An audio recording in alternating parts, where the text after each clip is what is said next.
Olá, meu nome é Alice Fé, eu sou graduanda em Medicina Veterinária pela Uniriter, eu sou bolsista de iniciação científica no Instituto de Pesquisas Veterinárias Desderf Namor.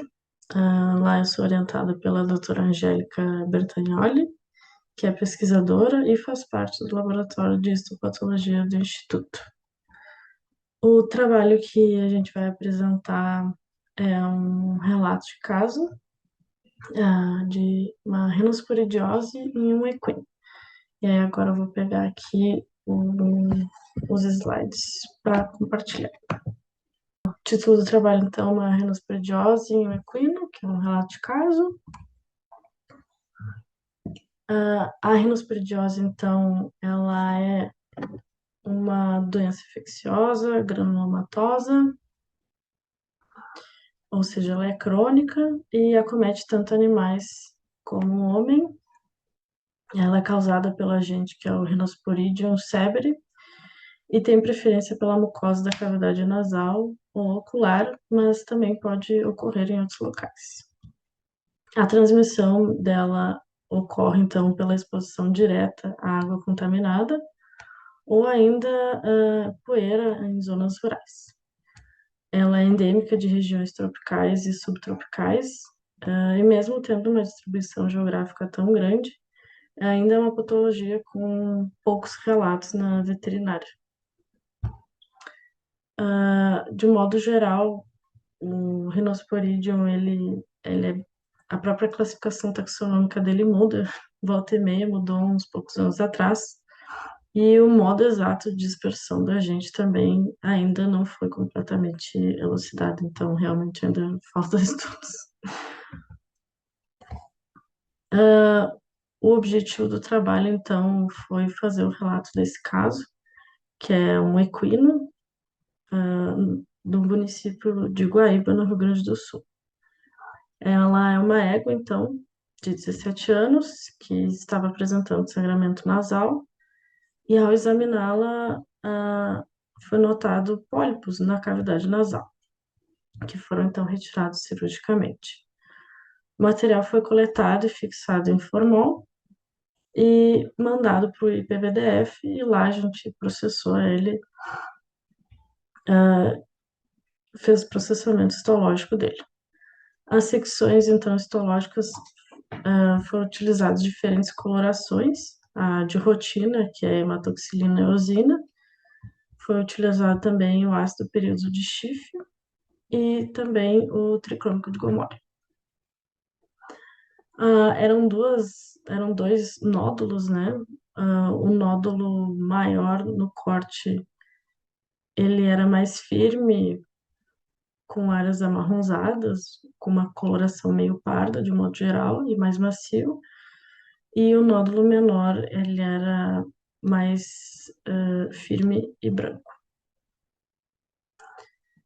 Na análise microscópica, então, das amostras de tecido, a gente vê nas colorações histológicas, na coloração histológica de rotina, que é de hematoxilina e eosina, a gente vê a presença de células gigantes, aqui na figura A, apontado pela seta.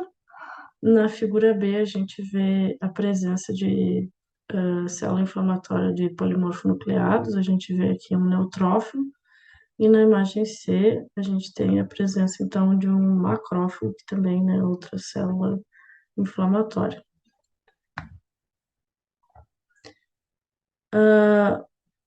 Foi observado, então, essas outras colorações não são as colorações de rotina, a figura A é o tricônico de Gomori, onde a gente vê a presença, então, dessas estruturas que são bem maiores que as células, a gente percebe um filtrado inflamatório em volta dessas estruturas arredondadas maiores, que são os esporângios do Rhinosporidium, né?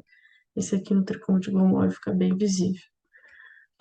Na imagem B, aqui na figura B, a gente tem também a que foi usado o ácido período de Schiff, e a gente tem esses endósporos maduros, com aparência de que a gente chama de cauda de cometa, né? Esse último aqui tá bem bonitinho, parece mesmo.